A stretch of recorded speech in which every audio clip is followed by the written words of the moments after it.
Saudamos os irmãos com a paz do Senhor Jesus, recebemos a todos com muita alegria nessa manhã. Também cumprimentamos aqueles que nos acompanham pela internet, pela transmissão ao vivo da nossa igreja, que a presença do Senhor esteja com vocês. Queridos, nós vamos dar continuidade à nossa série de mensagens no livro do profeta Amós, e nós vamos para o capítulo 3, do verso 3 até o verso 8. Amós, capítulo 3, do verso 3 até o verso 8.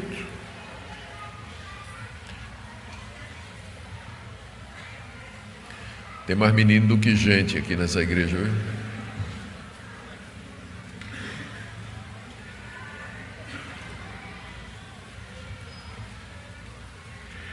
Amós, capítulo 3, do verso 3 em diante.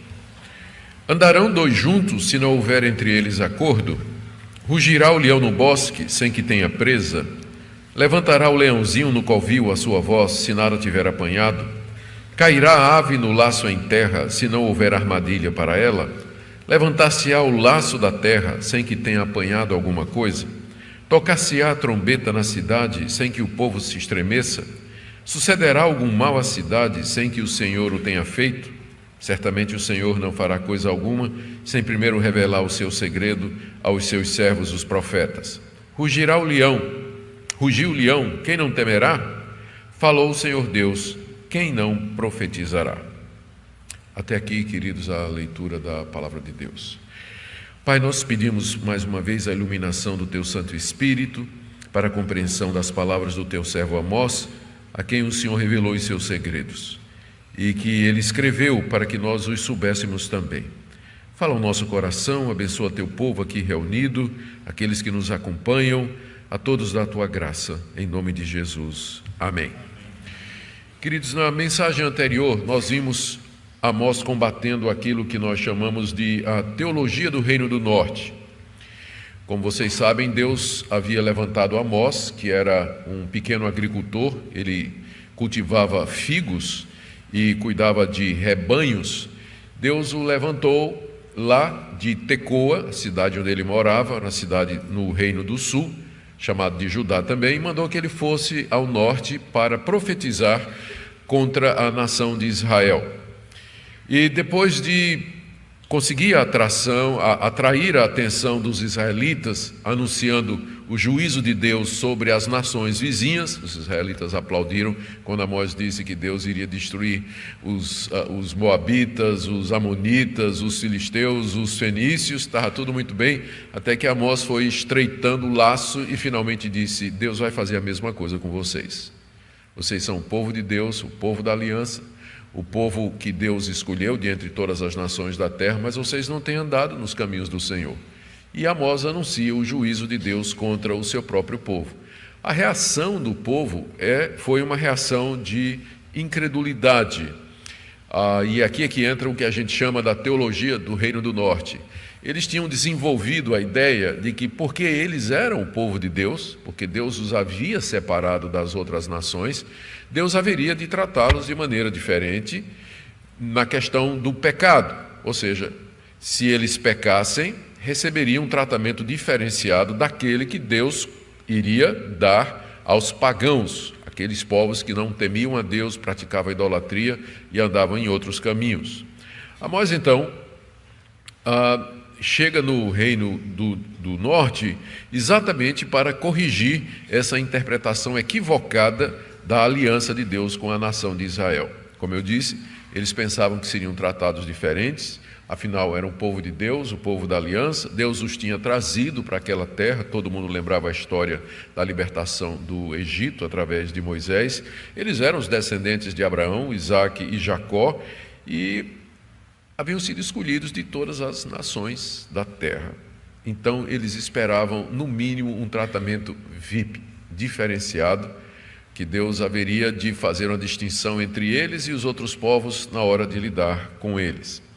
Amós confronta isso, dizendo que, na verdade, o fato de Deus tê-los escolhido de entre todos os povos da terra trazia uma responsabilidade moral diante de Deus, a ponto de que Deus tinha de castigá-los por seus pecados. Foi isso que nós vimos na mensagem anterior, capítulo 3, versos 1 e 2. Ouvi a palavra que o Senhor fala contra vós outros, filhos de Israel, contra toda a família que ele fez subir da terra do Egito. Aqui o tema da libertação do Egito. De todas as famílias da terra, somente a vós outros vos escolhi. Até aqui os israelitas concordavam com Amós, só que o final da frase eles não concordavam. Portanto, eu vos punirei por todas as vossas iniquidades. Pelo fato de que eu escolhi vocês, de que vocês são o meu povo, é que eu devo punir vocês, porque vocês levam sobre vocês o meu nome. Vocês são conhecidos como sendo o povo de Deus. E se vocês vivem na prática do pecado e eu não faço nada, isso vai dar a impressão de que eu concordo com os erros que vocês estão cometendo. Então, porque eu escolhi vocês, é que eu devo castigar vocês, para deixar claro que eu sou um Deus santo e que meu povo tem que ser um Deus santo. Então, isso foi o que Amós pregou aos ouvidos dos israelitas, e certamente eles não gostaram do que ouviram. E a teologia do Reino do Norte estava raciocinando, estava tentando se justificar, racionalizar para não aceitar aquela mensagem. Será que Amós era de Deus mesmo? Será que esse tipo de mensagem que Deus manda, uma mensagem dura contra o seu próprio povo, procede do Deus que nos amou e que nos escolheu? O profeta então agora se volta contra a dureza de coração da nação de Israel e a incredulidade deles diante daquela mensagem. Eles não queriam acreditar naquilo que Amós estava anunciando, e muito menos reconhecer os seus pecados e se arrepender deles e mudar os caminhos. Afinal, eles estavam vivendo um período de grande prosperidade. O rei na época era Jeroboão II, um hábil estrategista militar, com capacidades e habilidades financeiras e econômicas. A nação de Israel vivia um período de grande prosperidade e segurança com relação às nações vizinhas, por conta das suas vitórias na guerra. Além disso, antes de Amós, outros profetas já tinham aparecido, anunciando o juízo de Deus, e os anos se passaram e nada havia acontecido. Então, por que aqui esse é o raciocínio dos israelitas, por que nós vamos acreditar nessa mensagem de juízo que Amós está trazendo contra nós?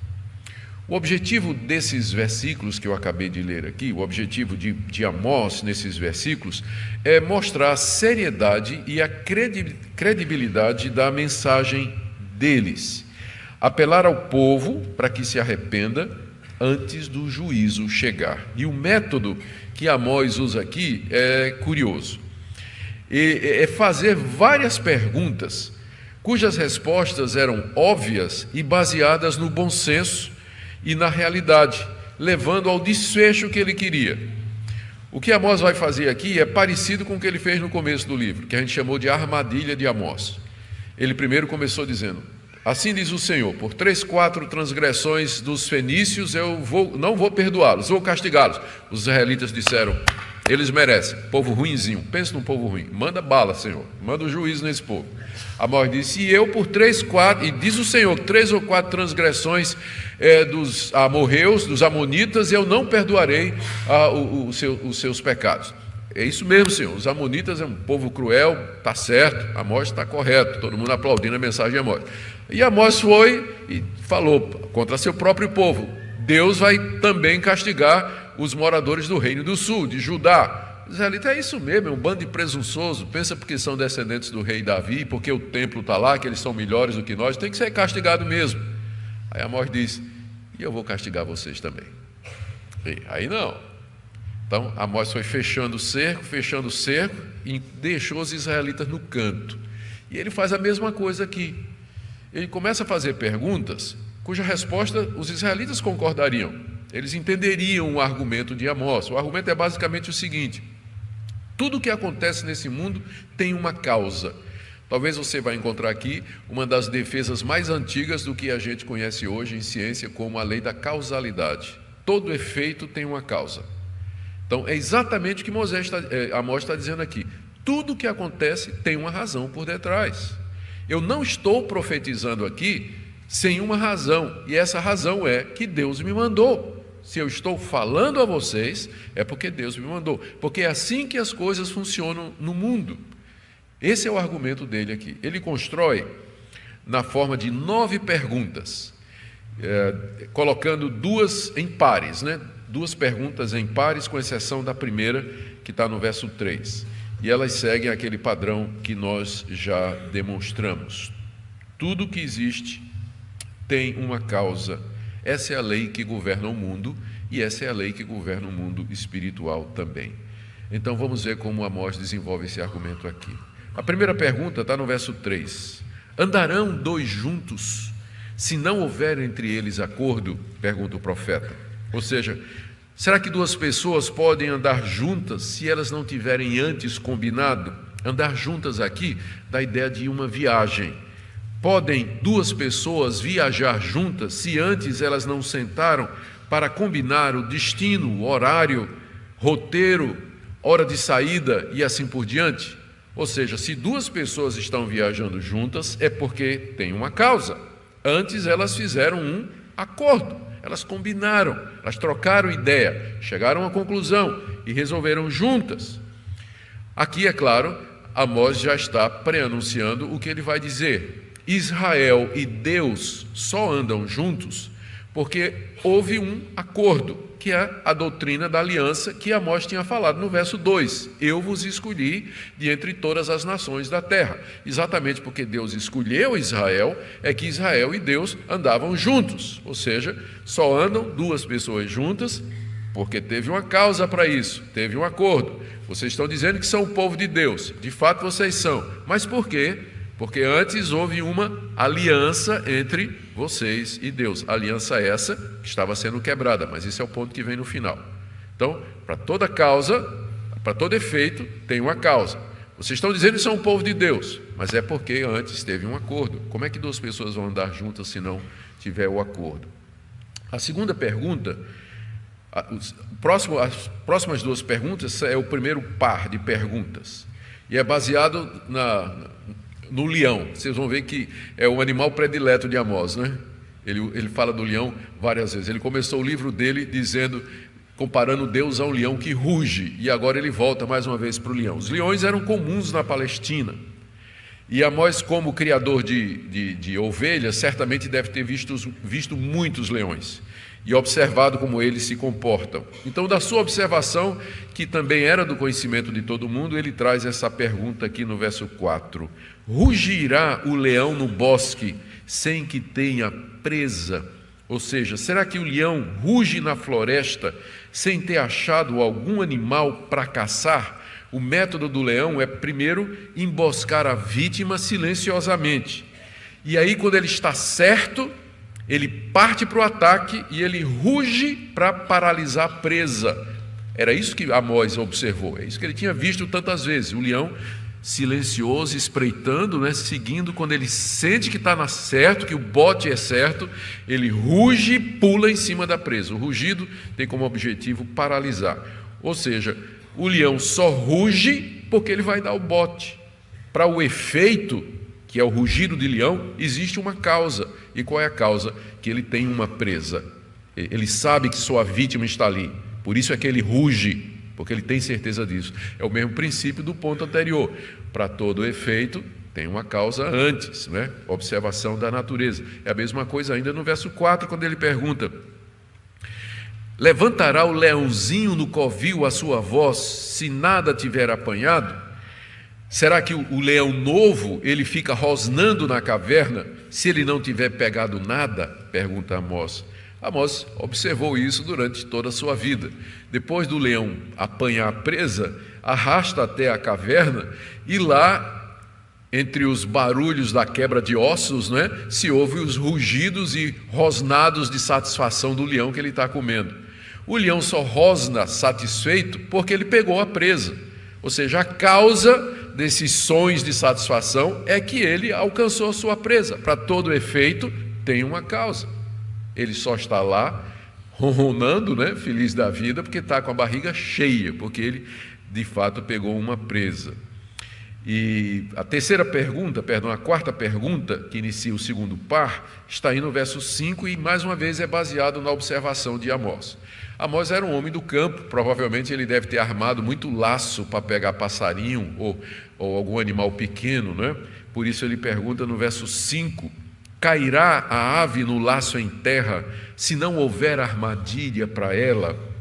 Será que um passarinho cai numa arapuca que não estava armada? O passarinho só é apanhado porque alguém armou uma arapuca para ele, um laço feito pelos caçadores. Naquele tempo era muito comum pegar passarinho com laço, né? Se fazia um laço de cordel numa árvore vergada, no lugar onde os passarinhos costumavam parar ou passar ou sentar, e então o passarinho tripudiava naquilo, ou pisava naquilo de alguma forma, e o laço então pegava o pássaro pelo pé ou pelo pescoço ou alguma coisa. Mas ele só era apanhado porque tinha uma causa. A causa é que o caçador intencionalmente armou a arapuca para ele. Se o caçador não tivesse feito isso, o passarinho não teria sido apanhado. A lei da causa e do efeito mais uma vez.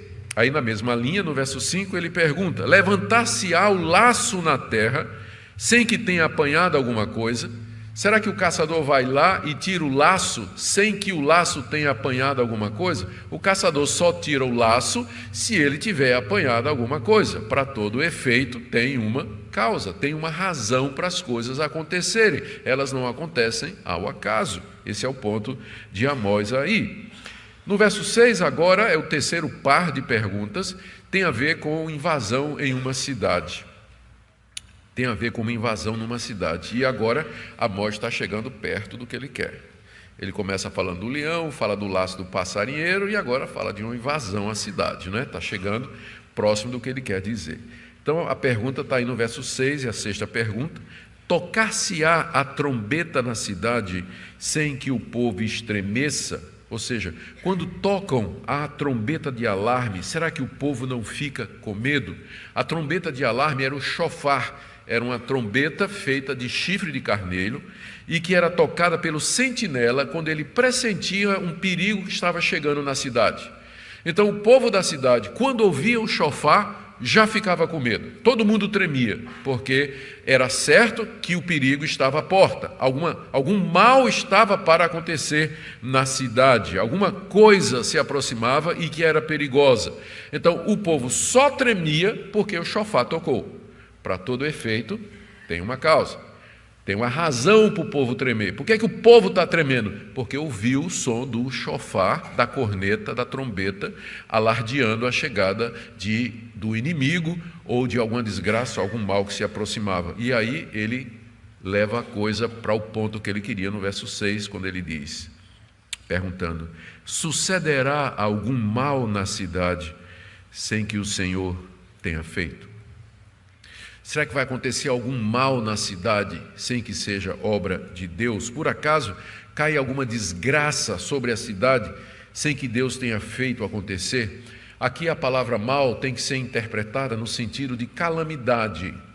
Às vezes pessoas não entendem que a palavra mal, especialmente no Antigo Testamento, ela é usada genericamente em dois sentidos. Mal como mal moral, pecado. Por exemplo, Deus diz assim ao povo de Israel: não pratiquem o que é mal. Então, mal ali significa pecado, né? Mal como um princípio. E a palavra mal é usada como calamidade decorrente do juízo de Deus. Deus trouxe o mal sobre a cidade. Ali não é pecado. O mal ali significa a tragédia, a desgraça. Então isso vai ajudar você na hora de você interpretar aquela famosa declaração do profeta Isaías, quando Isaías diz assim: eu faço a luz, eu crio a luz e faço as trevas, eu crio o mal. Aí muita gente diz: olha, a Bíblia está dizendo que Deus criou o mal. Não, gente, o mal ali não é mal pecado, o mal ali é mal juízo, tragédia. Deus cria o mal no sentido de que Ele traz o mal contra os ímpios. E é exatamente o que Isaías está falando. Ele está anunciando o juízo de Deus sobre a nação de Judá. Então, é nesse sentido que Amós usa a palavra mal aqui. Sucederá algum mal na cidade, uma catástrofe, uma desgraça contra a cidade, que Deus não tenha feito? E a resposta que Amós está esperando é não. Se existir, se houver uma desgraça, se houver uma calamidade, se abater o desastre sobre a cidade, a causa é a ação de Deus. Então, da mesma forma que tem uma causa por detrás do rugido do leão, tem uma causa por detrás do pássaro preso, tem uma causa por detrás do povo que treme, também tem uma causa por detrás da desgraça que vem à cidade. E essa causa é o decreto de Deus, é a ação de Deus. Com isso, Amós está preparando para o que ele vai dizer mais adiante no seu livro. A desgraça que virá sobre vocês, o mal que virá sobre vocês, é Deus que está trazendo. Não é uma coincidência, não é um acaso, não é alguma coisa que acontece porque os homens planejaram, mas é Deus que vai trazer o juízo sobre vocês. Acontecerá algum mal na cidade que não seja Deus que tenha feito isso, elas só acontecem, os males só acontecem porque Deus os traz como juízo sobre o seu povo ímpio. Elas não ocorrem por acaso, tem uma razão para elas. E aí no verso 8 você tem as duas últimas perguntas, né? Vamos pular o verso 7 por enquanto, que é uma antecipação do que Amós vai dizer. A pergunta 8, rugiu o leão, quem não temerá? Volta a figura do leão. O leão ruge, quem não teme? Quem não fica com medo? O medo só vem porque o leão rugiu. Aqui, como eu disse, Amós retorna à figura do leão. E o que ele quer dizer é o seguinte: Deus rugiu, porque ele começou o seu livro dizendo, no verso 2, o Senhor rugirá de Sião e de Jerusalém fará ouvir a sua voz. O leão rugiu, Deus rugiu e eu ouvi e tremi. Eu ouvi e tremi. É isso que Amós quer dizer. Ele tremeu de medo diante do que ele entendeu que Deus haveria de fazer. E aí ele pergunta final no verso 8, que é exatamente a interpretação da pergunta anterior. Falou o Senhor, quem não profetizará? Falou o Senhor, quem não profetizará? Se Deus se revela a um profeta, qual deles fica calado? Agora Amós chegou no ponto que ele queria, depois de conseguir a concordância da audiência com aqueles exemplos anteriores. Na pergunta antepenúltima, que está aí no verso 6, ele tinha dito que uma cidade não seria destruída sem que Deus antes revelasse o segredo aos seus profetas. Amós é o porta-voz de Deus, o seu mensageiro. Ele só fala quando Deus fala e se revela. E se Amós está profetizando, é porque Deus falou. E aqui chegou o ponto dele. Ele diz assim: vocês não estão querendo me escutar, mas eu faço uma pergunta. Se eu estou profetizando, qual é a razão para isso? Só tem uma razão para que eu traga essa mensagem de juízo contra vocês. É porque o Senhor falou, o leão rugiu. E se Deus falou, quem não profetizará? A razão, a causa para a minha mensagem é a determinação de Deus. Por quê? Porque Deus não faz nada, verso 7, sem que antes revele os seus segredos aos seus profetas. A conclusão de Amós é exatamente essa, recapitulando para fechar. Tudo o que acontece nesse mundo tem uma causa. Leões rugem, aves são apanhadas, cidades caem, pessoas ficam com medo porque existe uma razão, alguma coisa aconteceu que causou tudo isso. Da mesma forma, Amós só está profetizando porque Deus revelou a ele o seu segredo. Amós foi levado à presença de Deus, que era isso que acontecia com o profeta, em visões, em sonhos, e ele viu o que haveria de acontecer, o segredo de Deus. E o segredo era esse, o juízo que se aproximava da nação de Israel. O castigo que Deus estava mandando sobre os judeus, que era algo totalmente inesperado para aqueles que defendiam a teologia do norte. Deus chamou Amós e lhe mostrou o que aconteceria com a nação de Israel por causa das 3 ou 4 transgressões que eles haviam cometido. Portanto, os israelitas deveriam se arrepender e crer. A mensagem de Amós tinha uma causa, e a causa era o rugido do leão. O leão estava próximo a dar o bote, e o bote viria com certeza, por isso eles deviam se arrepender. São 3 coisas, então, que nós aprendemos aqui dessas perguntas, eu vou resumi-las aqui. A primeira, o castigo que haverá de vir sobre o povo é de inteira responsabilidade dele. Verso 3, andam 2 juntos se não tiverem um acordo, 2 não viajam se não tiverem em consentimento, e as coisas não estavam bem entre Deus e o povo, eles não iam mais caminhar juntos. O acordo tinha sido quebrado. O alvo de Deus sempre foi ter um povo que caminhasse com ele, mas Israel quebrou a aliança com Deus e não poderia mais andar juntos. Portanto, o castigo que viria é porque Israel quebrou a aliança de Deus, por isso não andariam mais juntos. Na verdade, agora, Deus viria como leão sobre eles. Segundo ponto de Amós aqui, ele quer destacar a veracidade e a seriedade da sua pregação. As advertências de Deus através dos seus profetas eram para ser levadas a sério, não eram palavras vãs, ociosas. Quando o leão ruge, é porque o destino da vítima está selado. A presa é Israel, o leão é Deus e o rugido é profecia de Amós. Deus está indignado contra o seu povo e vai castigá-lo com justiça. Quando o caçador arma o laço, é porque está determinado a capturar o passarinho. Deus é o caçador, Israel é o pássaro, e os assírios que viriam contra a nação de Israel seriam o laço. Portanto, Deus não estava mandando seus profetas em vão, havia uma causa para isso. E por último, nada acontece por acaso com o povo de Deus. Esse é um princípio que nós precisamos aprender. Nada acontece por acaso com o povo de Deus e nada acontece por acaso com você. Para todo efeito na sua vida, há uma causa. Há uma causa.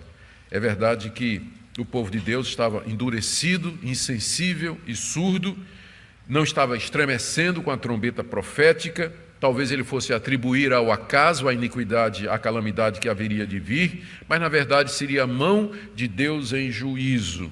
É interessante que a palavra para Deus aqui no hebraico, no verso 7, é soberano Senhor. Certamente o soberano Senhor não fará coisa alguma sem primeiro revelar o seu segredo aos seus servos, os profetas. Soberano Senhor destaca a soberania de Deus sobre a história e sobre todos os acontecimentos para indicar que é Deus mesmo que estava trazendo o juízo. Havia tempo para se arrepender. O fato de que Deus mandou Amós profetizar em Israel era um sinal disso. Conforme falou o profeta Jeremias, permitam citar aqui, Jeremias 18, de 7 a 8. Diz o Senhor, no momento em que eu falar acerca de uma nação ou de um reino, para o arrancar, derribar e destruir, se a tal nação se converter da maldade contra a qual eu falei, também me arrependerei do mal que eu pensava fazer-lhe, disse Deus através de Jeremias, que foi o caso dos ninivitas quando Jonas foi pregar lá. Deus mandou Jonas pregar o juízo contra os ninivitas se arrependeram e Deus disse, então não vou castigar mais. Se Amós estava profetizando contra Israel, é porque Deus ainda estava dando um tempo para que a nação se arrependesse. Deus, na sua misericórdia, esperava que o povo fizesse isso.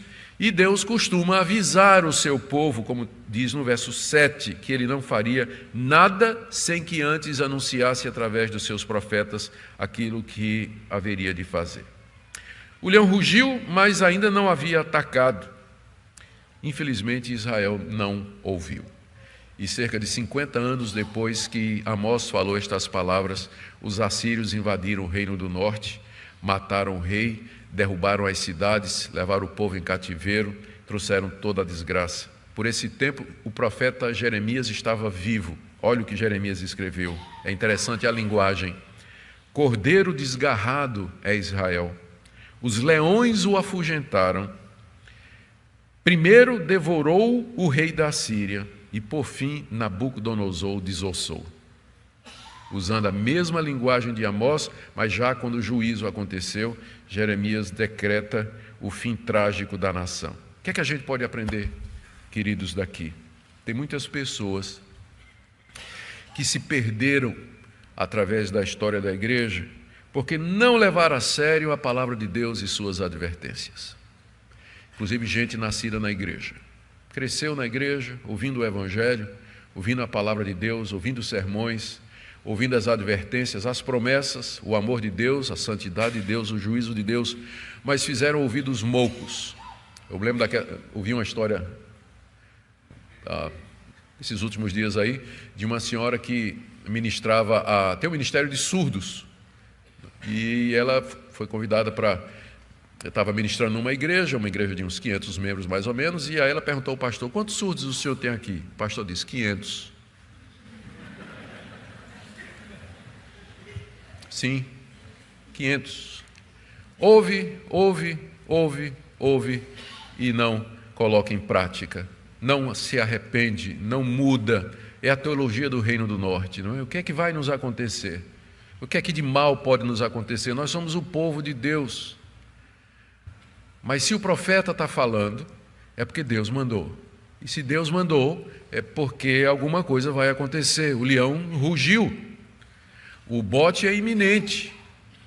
Deus nos chama ao arrependimento.